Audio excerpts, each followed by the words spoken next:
welcome to another episode of Purvis Versus. My name is Eric Purvis. I'm a massage therapist, course creator, continuing education provider, curriculum advisor, and advocate for evidence-based massage therapy. In this episode, we welcome Forrest and Monica. Forrest is an RMT and Monica is an acupuncturist, and both are manual osteopathic practitioners who live in Nelson, BC. In this episode, we discuss their experiences training in osteopathy, the importance of active listening, better communication strategies, and the powerful effects of the clinical encounter. If you enjoyed this episode, please rate it and share it on your favorite social media platforms. You can also support my podcast by making a donation. Please visit buymeacoffee.com/helloob. Purvis Versus can be found on YouTube, so please check us out there and subscribe. Thanks for being here, and I hope you enjoy this episode. Hello, everyone, and welcome to another episode of Purvis Versus. Today, I am excited to welcome to you Forrest and Monica, who are two massage therapists from the wonderful mountain town of Nelson, BC. This is my first time ever meeting Monica. Thanks for being here. And Forrest, some of you may know, I've known Forrest for a couple years now, and they're going to be telling us today kind of about some of the new projects that they're involved with. But also, we're going to have a conversation too about some of the things that we feel are most important for massage therapists to know. So thanks for being here, guys. Thanks for having us. This is super exciting. Yeah, my pleasure. Yeah, thank you. So let's start off with first, Monica. Just tell us a little bit about you. Who is Monica? Who is Monica? Well, I live in a small little mountain town of Nelson, BC, and I have a practice of Chinese medicine, acupuncture. I practice manual osteopathy and Thai massage here. So I have a private practice, and there is a little bit of a focus on pain management. And I have some professional athletes that I treat, and I was for a long time going to trail to work on the hockey team there. So I really have a passion for chronic pain.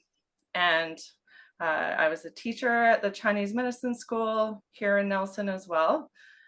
And I love to ski and mountain bike and snow bike and do all the fun things that the Kootenai provides. Sounds like you're well suited to be living in the Kootenays and in Nelson in particular. Are you from Nelson, Monica? I am not. I'm from the coast, actually. Like whereabouts? Vancouver. Burnaby is where I grew up, and then I lived in Whistler and Pemberton for quite a while too. Nice. I love Pemberton and Whistler. It's beautiful there. And Burnaby's nice too. When I was a kid, actually, my dad lived in Burnaby, and so I spent a lot of years over there visiting him. So I'm quite familiar with Burnaby. What Burnaby was like in the 80s anyway. Was Metrotown still there? Metrotown was there. I think it was pretty new. And the SkyTrain had just they finished the SkyTrain when I was a kid, when my dad was living there. I remember taking the SkyTrain the first day it was ever launched. Really? Yeah. Maybe I'm dating myself here, but anyway. Completely useless piece of information. Most people listening to this that aren't from BC probably have no idea what the SkyTrain is. So. Well, I've had some good times on that SkyTrain, let me tell you. Yeah. Thanks, Monica. So Forrest, tell us a little bit about you.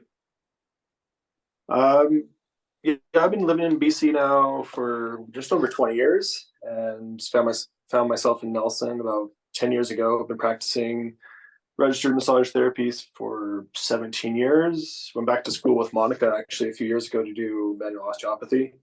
And I run a general practice here, and then I also teach at the registered massage therapy school. I've been doing that since it opened. And then I'm also teaching my own personal courses, and later this year going to launch a online education as well. And yeah, otherwise I'm a dad, and I seem to wear a lot of hats and have some pretty busy days. But I'd say, like Monica, I moved to the Kootenays for the mountains and the lakes and being outdoors and being in nature, and just trying to figure out how to strike a balance with that nowadays. Yeah, and then Monica and I first met a number of years ago at a backcountry ski hub. We never knew each other, and then we kind of linked up, and we realized on our first kind of day out ski touring with each other that all our other buds there were high on mushrooms. And I kind of looked at Monica. I was like, I guess we're babysitters today. And I was like, you get the mic. So we took off for the day and led our buddies through the mountains and watched them fumble around and be dorks. And then we connected doing that and realized we taught at the same college, which we didn't know that before. And then ever since then, we've just been chasing each other around at the same clinics and going to school together. And yeah, we can't seem to break apart our friendship anymore. We just keep hanging out. That's so true. I like to say that Forrest follows me around a little bit. I actually did not think he was going to come to osteopathy school with me. And so when he said, I'm in, I was just so thrilled to have a good bud to go through school with. I love that story. For the osteopathy school, like, probably pretty ignorant on this one. It's all, do you guys have to, is it mostly distance, or do you actually have to go into classroom? Like, how's that work? Most of it is distant.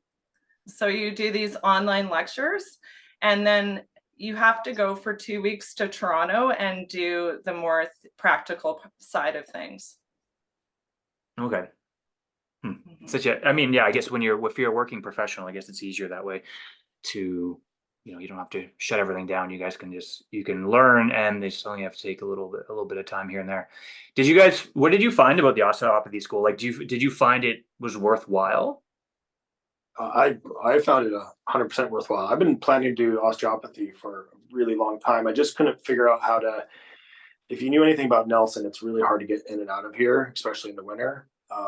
So it's really stopped me from like doing the one in Vancouver because it's like 1 week a month for 5 years. I'm like, there's no guarantee you can fly out for 6 months of the year here. And so I've been wanting to do osteopathy for a long time. So when Monica brought this to my attention, she's like, you can do it all online, and then we do 2-week practicum in Toronto. And I was about a month away from having a child, and I was like, you're crazy, I can't do this. And she kept bugging me about it. She's like, you can do it, and I was finally like, all right, I'm going, and we're doing this. And it worked great. Go at your own pace, watch all the videos. I mean, there's hundreds and hundreds of hours of videos. And the fact that like I run a practice, I could be learning and utilizing things that I was, watching in my practice every single day. So I found for me it was super useful because I could implement it constantly. And then the practicum was what kind of finalized it for me. It was like the little tidbits that I couldn't quite suss out of the videos and out of the education. When we did the practicum is when it all came together, and I was like, oh, that's that pressure I was missing, or that's that concept that I didn't quite understand. By the end of the 2-week practicum, I felt very ready to start fully implementing the skills that I've been learning for the last year. I'm curious, how did it differ from, like, say, traditional massage therapy education? What was the advantage of doing that, like, professionally? So like rather than being in class? No, just in terms of like pursuing it, like why pursue, like what was the purpose of pursuing that rather than just sticking with being an RMT? For me, like, I mean, years and years ago when I first graduated, I was primarily just doing like Swedish techniques. And after a couple of years, I was getting pretty exhausted. And a colleague of mine was doing all myofascial techniques, and he was doing 40 hours a week and wasn't exhausted. So I started switching gears a long time ago. And then I started taking courses from Natalie Rayo, who he kind of would describe like the way he worked was massage therapy with an osteopathic approach. And the more courses I took from him over the years, I started implementing this much more subtle way of, going through the body, treating, and just a different understanding of the depth of how tissues relate. And it just kind of started perking my interest into the osteopathy world. I took some other courses with some other people. It just seemed like everything was pointing me towards osteopathy. So like, I would say there's just, I think osteopathy really focuses on like how everything relates. Whereas I've found through my massage therapy education, at least like initially, it was very kind of like somebody walks in with a knee pain and you just really get focused on their knee pain. Whereas osteopathy is like, okay, they have knee pain, but like what was before that? And what was before that? And what was before that? And you start really trying to define the layers of compensations over the decades.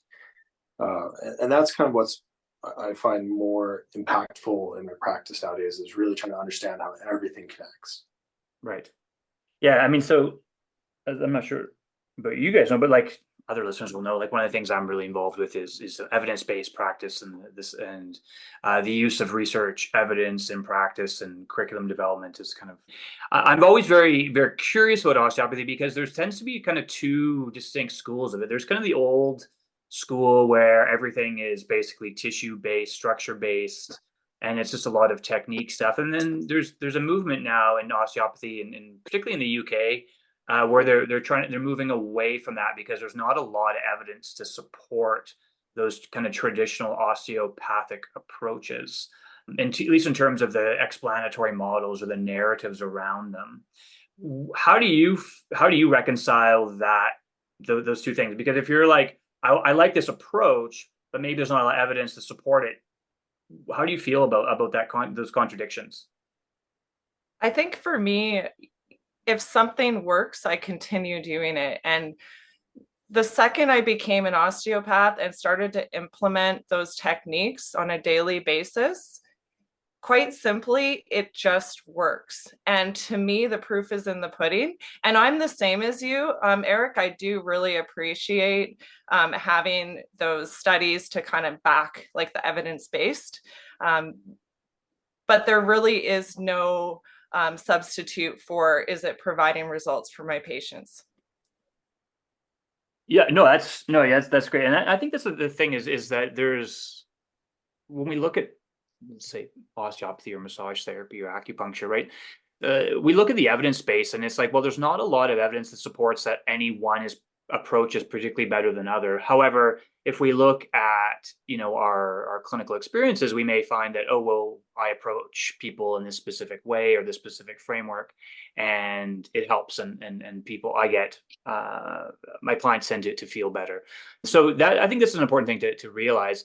It's just the problem or the concern that we have with any approach, whether it's traditional massage, physical therapy, chiropractic, osteopathy, is we have to be. I think we just have to be mindful of the stories that we're thinking, or the stories that we're telling ourselves, or the stories that we're telling our clients, because that's where the evidence base, I think, particularly can influence us in a positive way.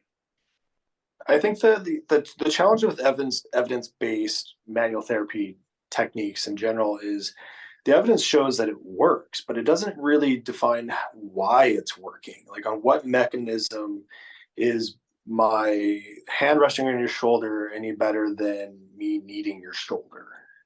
And that's what I can't seem to figure out, like, as I've been digging through evidence and research to create my courses, to like, okay, so I'm doing joint mobs. Why do joint mobs? Oh, they work. Oh, they work. But why are they working? And that seems to be across the board when I look at the evidence, is the why is really missing. Like, what's the mechanism? But we're like, oh, okay, it's successful. Yeah, doing joint mobs is successful. Doing Swiss massage is successful. Putting acupuncture, doing needles, successful. Having a conversation with somebody and just validating their life and hearing what they have to say is extremely powerful. But what's the mechanism underneath that? The why, it seems to be missing in the research and the evidence. Like, they can't seem to connect that dot fully. Like, is it neurological? Is it endocrine? Is it hormone? Is it all the above? Yeah, and the evidence from the work I've done, it is, I would say, it would be an all of the above, right? We know that any response from any touch is neurophysiological, and there's hormonal and neurotransmitters and all changes in activity in the nociceptive system. Like, there's all these things that are impacted through touch, and I think, yeah. So I think if we really look at all of these approaches, whether it's osteopathy, massage therapy, acupuncture, there's a million different stories about how they all work that are different. But really, if we look down to it, it's just touch, and it's some type of neurophysiological neuroimmune response, just a different way of interacting with the human. A lot of people think that technique doesn't matter, and I'd say, well, it matters when it matters. And I'm sure that's what you guys have probably discovered in your osteopathy training, is that, like, maybe you slow down, you take a different approach, or you try to do things or think about things differently than you would traditionally, and maybe that allows you to hold space and provide touch that's different than what they've had before. And If that's I kind of could what I try to add, teach. oh, go ahead. Yeah, I was gonna say that's kind of what I try to teach my students in fifth semester right now, because at this point they're starting to put everything together, and now they're asking, but like, how do I know which one to use for which person? And a lot of times I'm like, that's through experience. You start to recognize the signs before the person gets on the table about what is the approach today that will work best for that person's nervous system, or meeting them where they're at. But that's a hard one to teach somebody if they don't have the experience to to use. So, Forrest, you really just took the words right out of my mouth. So, Eric, I would say that the biggest thing that manual osteopathy has brought to my practice is really bringing this element of parasympathetic response. And I'll fully admit that before I studied osteopathy, I was all about the deep pressure and I was all about the deep needling. Um, and after studying osteopathy, I became really aware of how necessary it was to have someone drop on my table into that parasympathetic response. And so, things like cranial osteopathy, visceral manipulation, those are all ways that as an manual osteopath, we can achieve that. And I found that when I have a patient drop on the table, that's when I get the results. Yeah, because you're giving them that safe space to just kind of feel comfortable and cared for, and just Absolutely. turning that volume down on their overall system, so that way they can just be in a better place. For sure. And trust is a huge part of that. And part of what we wanted to discuss today around having someone feel heard, I think that parasympathetic response does start the second that person comes into your clinic. 100%. Actually, I remember Eric, you talking about redoing your whole entire clinic at one point to make the aesthetics of when people walk through the door, that it lowers their nervous system. And so like it does. It starts right when the person walks into the space itself. Does it feel sterile and white and abrupt, or does it feel like it's calming, relaxing, and allowing them to maybe drop down a notch or two? And that's such a huge thing, and I think that's something that probably isn't a common thought for a lot of people in the MSK world. Is the value of like what's your clinic look like? Is it is it a welcoming, safe place, or is it something that's like full of like really bright lights and very medicalized? And I don't think there's a right or wrong one. I guess it really depends on what you're looking for. But Well, it has to meet the individual. Like everybody wants something different for the most part. It's hard to match 100% of the time, but if you can get 70-80% of people in that headspace when you walk through the door, I think that's the win. 100%, 100%. I love that. Yeah. So Monica, you mentioned, some of the things you guys wanted to talk about today was kind of about the importance of kind of communication skills and safety. So let's go there. Tell me a little bit more about what you about that. What are you guys thinking? I had a specific case that I was going to bring up.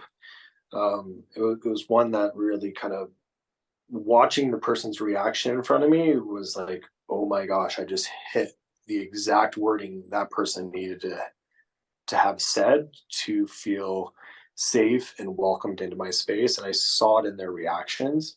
And I think if I'd have gone about it in my old Forrest way from 10 plus years ago, I would have got them into that headspace, and we would have had a very different treatment, and I'd have lost them as a patient very quickly. And so I think that's where like the first thing that happens is communication skills. And it's really, unfortunately, communication skills are a learned process. They're super hard to teach. They take a lot of time. But I think what we were talking about is like validating people's experiences, letting them feel like they've been heard and they're being understood, and that the person who is asking all these objective questions is also being very compassionate. And I think that's super important, but it's really hard to get new learners to figure out how to do that. Yeah, it's not really taught well in school at all, at least from my experiences as a student as well as an educator. You know, it's very much a yes, no kind of discussion rather than like, you know, tell me what you're feeling, tell me what's going on, tell me what brings you in here today. Rather it's just very much like this focused on like, where's it hurt? Why is it hurt? What did you do? Tell me all about it. Let's figure out the cause and then let's fix it. Is the And I traditional don't, approach. I don't want to slander the CMTBC so much, but they've really boxed massage therapists into this little tiny corner where we can't ask a lot of things. Otherwise, it starts to get viewed as like we're doing some sort of counseling. And then we tell our students, like, you're not counselors. So we're really reinforcing the narrative that you don't want to get into touchy feely with your patient. Instead of teaching, like something that I've learned through, like I've sat in about 10 years worth of men's groups, thousands of hours of facilitating and being facilitated. And one of the things I learned through that was like this active listening skill. So somebody could tell me 15 emotions that they're currently going through. And in the back of my mind, I am memorizing those emotions. Like, oh, they felt sad, they felt angry, they felt rejected, they felt upset, they have rage. And I'm listing those things in the back of my head because I know once that person finishes saying what they need to say, if I can repeat back 75% of what they just said, they know they've been heard and they know that I want to connect with them. And so it's not even counseling it, but it's learning that skill that, like, as you're talking to somebody, you're doing two things. You know where you want to take the conversation, but you also need to learn how to paraphrase and really memorize everything they've said to you so you can say it back. And it's something that, like, you can't just learn overnight. You've got to like be practicing it very actively. I love that. Yeah. Sorry, go ahead, Monica. Do you have anything to add on to that? I do actually. So in Chinese medicine, we actually did do 3 years of counseling studies because we do counsel our patients, right? So one thing that I can offer for the listeners today is this concept of 3 legs of a stool. So that's what we always want to think of. And so, Forrest, you touched on one of the legs of the stool, which is mirroring. And the other 2 legs are listening. And the third one is advice. Now, I understand that in the RMT profession, it might be a little bit different how you deliver that advice. But what I like to call the 2 R's, which is resources and referrals. So these are things that we can always give to our patients. And I'm pretty sure that would fit into your guidelines as an RMT. So referrals would be things like counselors, addiction clinics, MDs, grief support. And I have a list of these at my clinic ready to go so that it's not like I'm fumbling around. It's boom, here you go. This is what you need. And then resources is like hypnosis podcasts, EMDR podcasts, books or articles that I can kind of direct the patient toward. And so in this way, if you're mirroring their feelings, like Forrest just mentioned, and I can't wait to hear your story, Forrest, about your patient, by the way. But if you mirror what that patient said and then give them referrals and resources, I believe that that's such a great place to start. And that's it's such an important skill and such one that may not be realized. People may not realize it's as important as it is. Of really that, because that creates that connection, that creates the strength in that therapeutic relationship, and that person will start to gain trust in you because you're actually like, oh, I listen. Like the person might think, oh, I listen. This person listens to me. They understand what I'm going through. They understand my situation. Whereas a lot of times it's much easier for us just to kind of, yeah, tell me what's wrong. Let's get you on the table. Let's do something to you rather than taking that really important time, like you guys mentioned, to just be there for them. And even Absolutely. in a regular question that a lot of my students ask is, well, the person comes into our student clinic and you can tell they just want to get on the table. They don't want to go through all the assessments and all that kind of stuff. And I'm like, well, but it's your job to make sure that you are, creating a space that you do what you need to do to make sure that you're effective. And so if they're trying to rush you through so they can get on the table, but it's but you're the leader. You're the one that's supposed to lead the conversation and draw them into the why you're having these conversations. And so I don't know. I find in the last kind of 10 years, I spend a lot more time, 15, 20 minutes talking to people before they even get on the table. Because I'm digging at stuff. I'm curious. And maybe that's part of it is I'm really showing my curiosity about what they're going through. And I educate as I go along. Like I don't try to do a sterile environment where I'm like, okay, we're doing X, Y, Z. Like I'm very creative in the moment about how this process is going to proceed. And I do that by really watching, their facial expressions, their body language, how they talk to me, how they talk about themselves. And I think, yeah, Monica's right. It's mirroring. It's mirroring what's going on, and also taking the lead. I have to say, I am like one of those guilty massage patients that just wants to get on the table when I go for a massage. So you don't want to come see me, Monica. I'll just keep talking to you. Well, I think part of the skill of being a good clinician is trying to determine what's the person want, because if the person, their values are important and why they come is important, and maybe the person just wants a massage. And there's nothing, maybe they just want to feel good for 45 minutes or an hour or whatever. And if that person comes in and they're like, I'm just stressed out, I want a massage, nothing's my neck's a bit sore, nothing's really kill me too much. Then, if we start to subject them to like a 15-minute inquiry, they're probably gonna be like, are you freaking kidding me? So I think that's part of your practice is like, okay, does this person, like, do they need more in depth, or do they maybe they just need a good massage? Whereas if someone comes in like, I'm sure like Forrest, a lot of the clients you see, right, with like specific injuries or complaints or long histories of stuff, you're probably going to want to take a deeper dive into their story and what's going on with them, and that way you can come up with a more meaningful treatment plan. It's taken me a long time to also accept that I don't match with everybody, and that my job is to connect with who I can and to keep them what's the word, faithful to me. But I'm going to lose people along the way because we don't connect, and I don't throw them on the table in the first 2 minutes and start doing treatment. And I'm totally fine with that nowadays, whereas a long time ago I wasn't fine with that. I would just do what the person said they needed, and I just do it to try to keep them. But I've learned over time that I just want to work with people who want to work with me. And it's not worth my time to just kind of forfeit my passion for practice, because it bores me. Honestly, if somebody's telling me exactly what I have to do to figure everything out, and they're telling me like the sequence, and I have to do a very recipe thing, I get bored. And then my passion starts to fade, and I am not nearly as effective when I'm not passionate. You can't please everybody all the time, and you can't be the therapist for every single person, and you'll tend to attract a practice that represents you and who you are. And I don't know if anyone spends any time on social media, you see the amount of burnout and the amount of concerns that people have in our profession. And I think a lot of it has to do is because they've kind of lost that passion, because their practice is very kind of recipe based. They're just doing the same thing over and over and over again.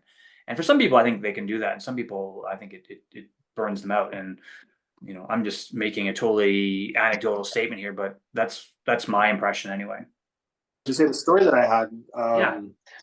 So a mom started this. She called me up and said, I need to get my child in to see you.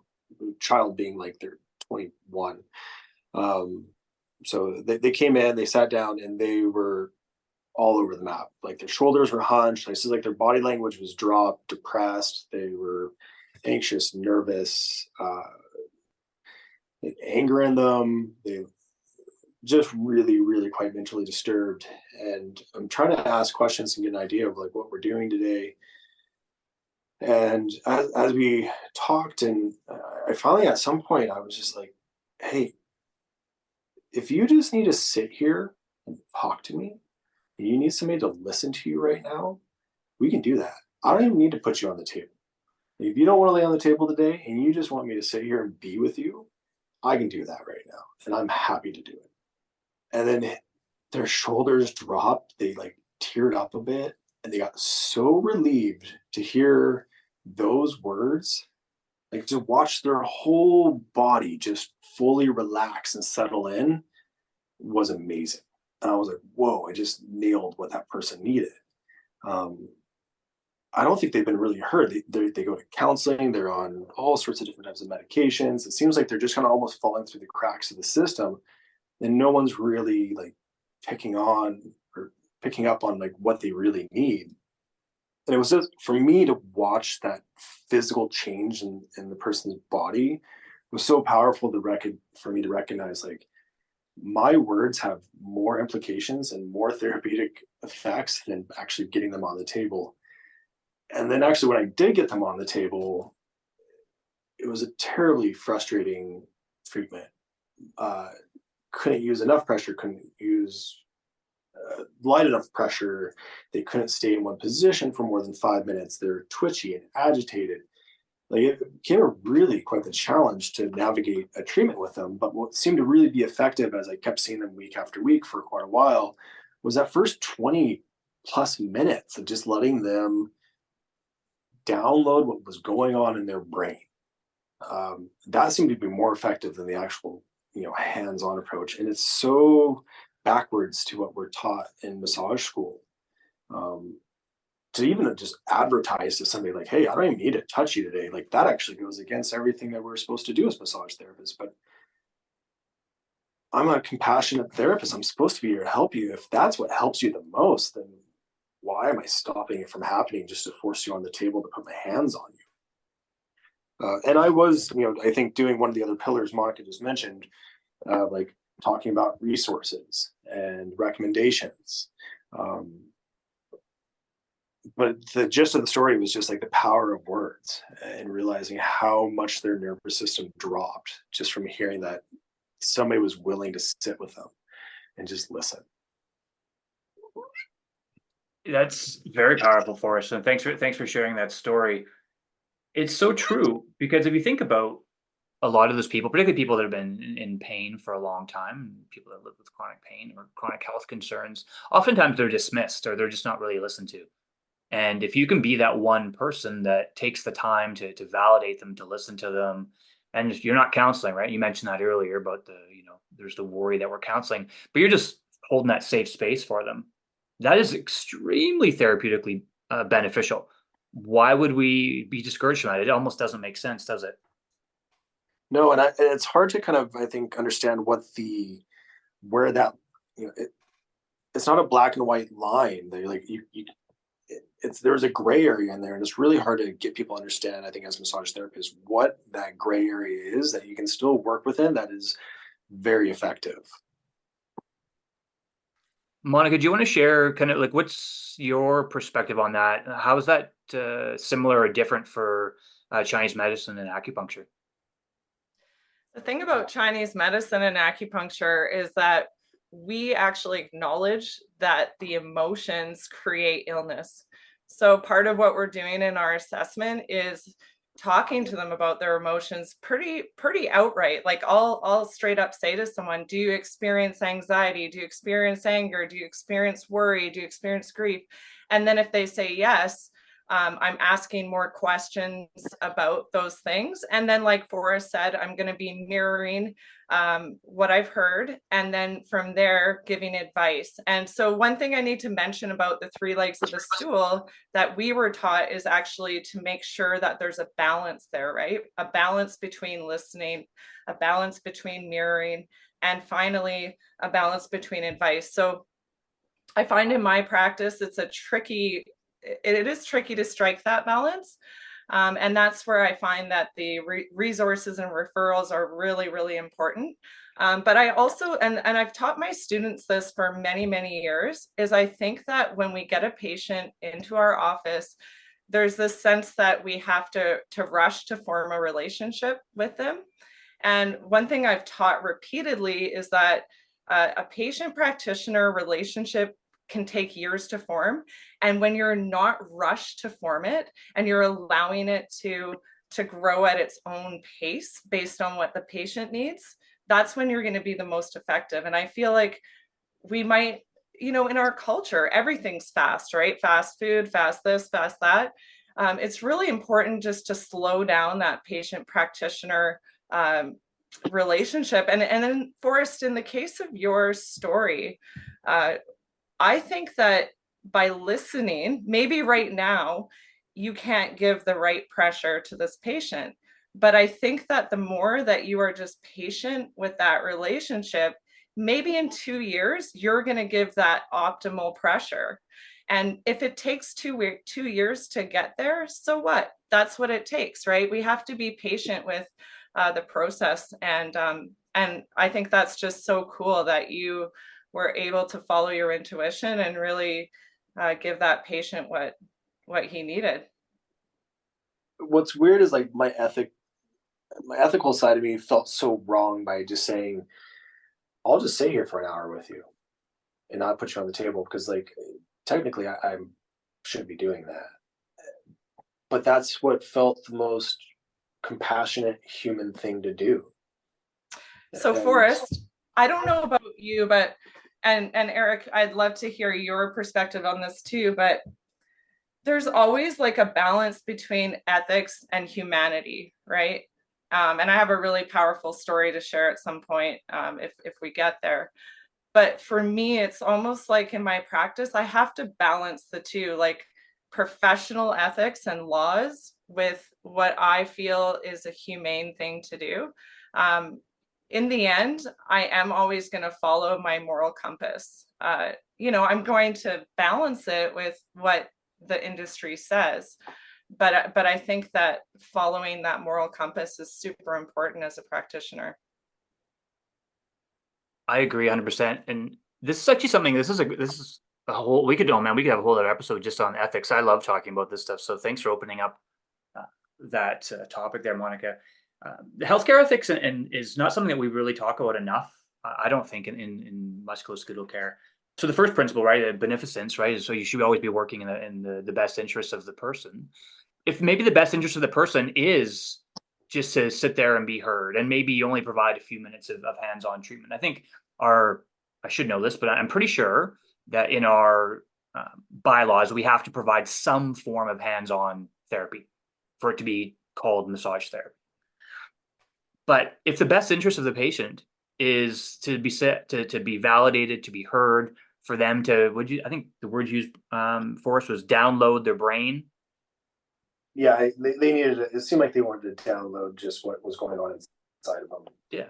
And they were okay with that. And that's what they wanted. And that's what they found valuable. And I found in my own clinical experiences, I've had very similar things where sometimes people just want to no, I'm going to tell you all these things and it's okay. Like, I don't care if we only get a few minutes of hands-on stuff today. This is really important. You're sitting there, you're listening. And sometimes you might be thinking, oh my gosh, like this person is telling me everything and I'm not doing massage. So therefore I'm not doing my job. But if we look at the ethics and in working in the best interest of the person, then why would we tell them no? It doesn't make sense, does it?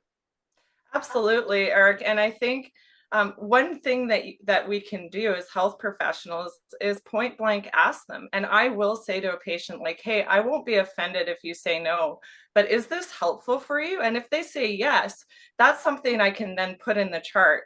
Patient said that they found it extremely helpful to just chat, right? And then it's charted. So if the college ever comes and assesses or audits you, then it's charted that the patient needed that. 100%. And if there's a patient-centered treatment, then and that's what they want, and that's what helps, then we're doing good work. I don't think we could ever get in trouble for that. Exactly. Yeah, I love that. Sorry, Forrest, I interrupted you. No, that was I've never thought about charting that before. So I'm kind of in my head going, oh, I could chart that, and then it's in there. It's part of the record, and ethically, then I'm actually kind of cross the T's and dot the I's. For sure, because that will help you too, right? So maybe the person doesn't see you again for 2 years, and you kind of forget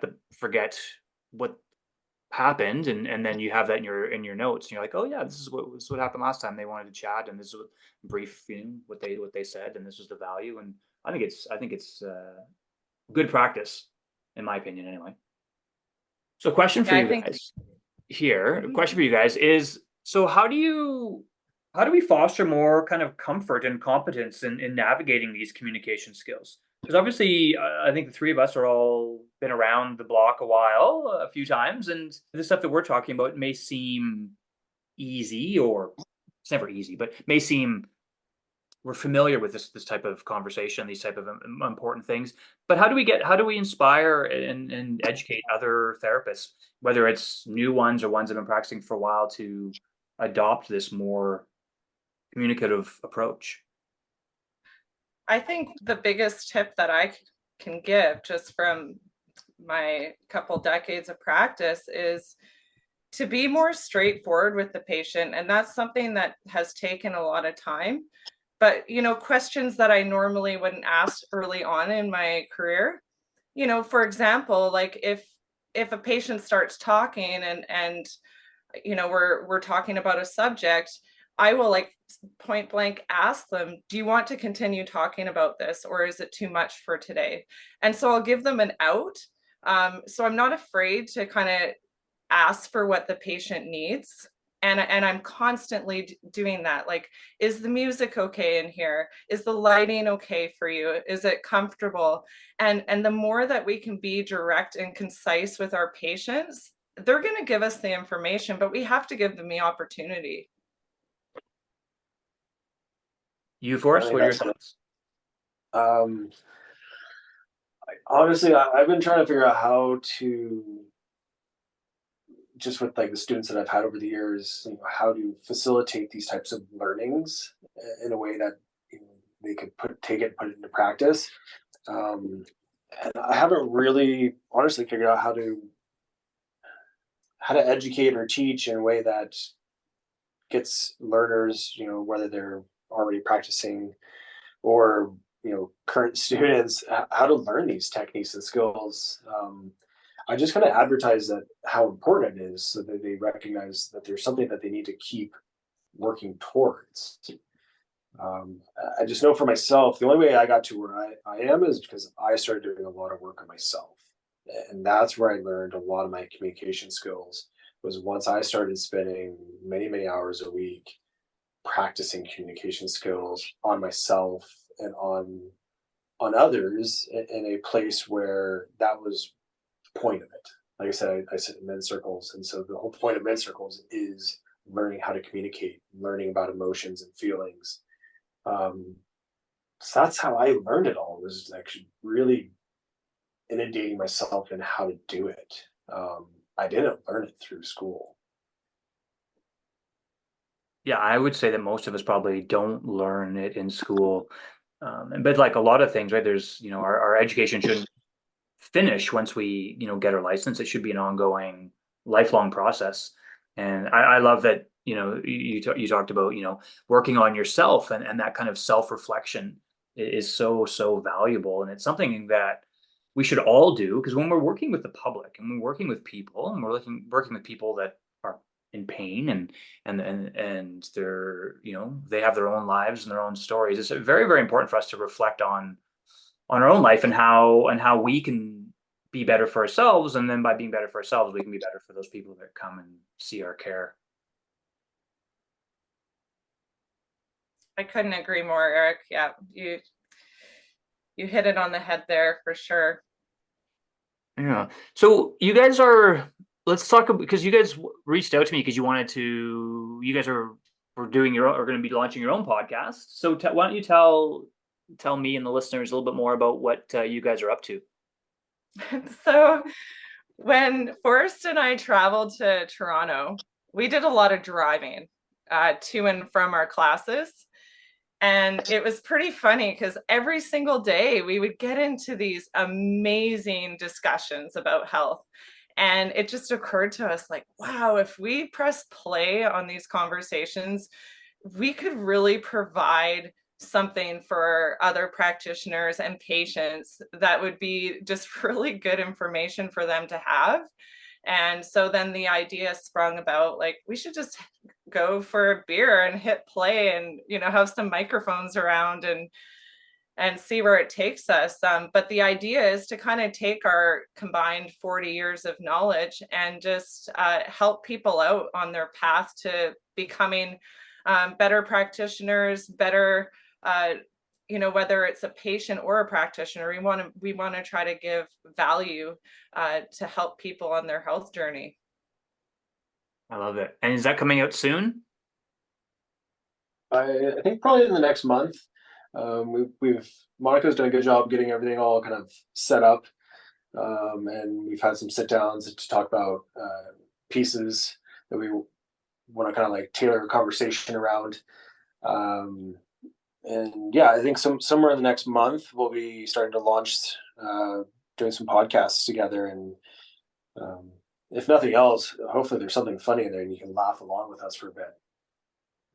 Monica, you've got the infectious laugh, I must admit. So oh, thank you. Easy to listen to. Forrest would actually disagree, because in clinics sometimes me and my patients get into these laughing fits that can be heard throughout the whole clinic, and I call it laughter therapy, but my colleagues are like, oh no, Monica's here again. I joked with you the other day saying I'm just glad I don't share the exact wall with you, that I'm like 2 rooms down. Yeah, exactly, right. You're just far enough away that it's fine. Do you guys have a name for the podcast? We're gonna go with Healthful Perspectives.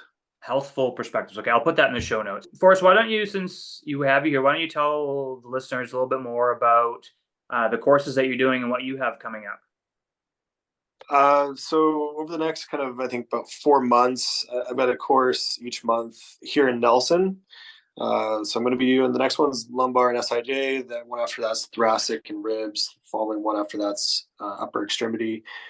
What I'm really wanting to do is tie together kind of more simple observation assessments, palpation skills to figure out the right approaches to which techniques to use for somebody with a certain type of condition or issue.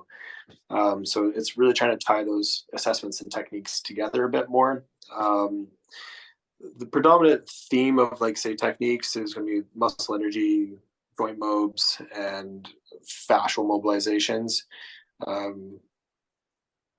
Yeah, that's kind of what my aim is right now. I've already taught quite a few classes in person last year, and so I also love just kind of bringing in some case histories and just kind of watching to see how a class can unfold, and try to answer other health professionals' questions on what's going on in their practice that they're needing support around. And my long-term goal is actually later this year I'll be launching an online education that will have all of my techniques and skills recorded, so you can do online education without having to come to Nelson. Yeah, Nelson's not the easiest place to get to. No, but once you're here, it's beautiful. It is beautiful. I've been there once, and it was a very wonderful place. I only was there in the summer though, or spring, so it was beautiful then. How can people get a hold of you? Do you have a website that you want to put a plug in there? You can go to my website. It's called rebalancing.ca. There's a registration page on there as well if you're wanting to look at the courses, or you just send me an email from that page and I can answer any questions. Perfect. And Monica, what about you? Do you have a contact information you want to provide listeners? Yeah, so my website is www.acunelson.com. And are you going to be doing any continuing education, Monica? I actually have a whole curriculum written. So it's just, trying to come up with a little bit of a plan for the next year or two. I think that it's my plan to kind of get this podcast launched. And then after that, I will launch my curriculum, because I am very passionate about teaching. I do love it. So I am anticipating that for my future for sure. I love it. Yeah, teaching can be, if you're inclined for it, it's infectious almost. It can become like addicting. Just such a good feeling to be there and to interact with people and hopefully help them think about things differently or do things differently and inspire them to pursue more knowledge is such a wonderful feeling. So I'm really excited to hear that you guys are both taking that approach, and you've got hopefully some good quality stuff coming out in the near future. Absolutely. Yeah. All right, guys. Well, thanks for being here today. I appreciate you taking the time to be here and to have this conversation, and hopefully we can touch base again soon. Thank you Wonderful. so much, Eric. I just want to really show my gratitude for hosting us, and we're just so happy to be here.